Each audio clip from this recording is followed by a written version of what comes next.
আসসালামু আলাইকুম। আজকে বাজার থেকে তো সবজি নিয়ে আসা হয়েছে।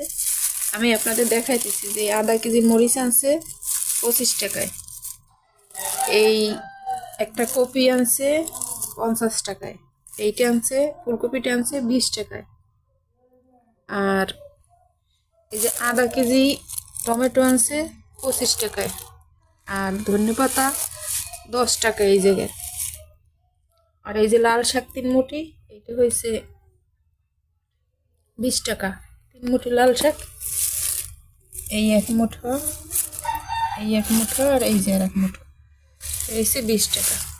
আর এইখানে আছে সিমি, আর হয়েছে শালগম, এই মোট 50 টাকা।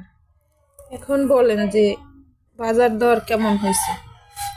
আর এখন কেউ ভিডিও করে না, এখন কেউ বাজার দর কমছে এই জন্যে এখন কেউ ব্লগ করে না, এটা তো উচিত না আসলে। এখন আরো বেশি বেশি করে প্রচার করা উচিত যে পুরুষ শাসিত সমাজে, পুরুষ শাসিত বাজারে অনেক কিছুতেই শান্তি ফিরে আসছে, মানুষ একটু হাফসাইরা বাঁচছে, অতিরিক্ত ব্যয় থেকে মানুষ কিছুটা হইলেও লাঘব হয়েছে। আমি তো এই জন্যে আলহামদুলিল্লাহ আল্লাহর দরবারে হাজার শুকরিয়া জানাই।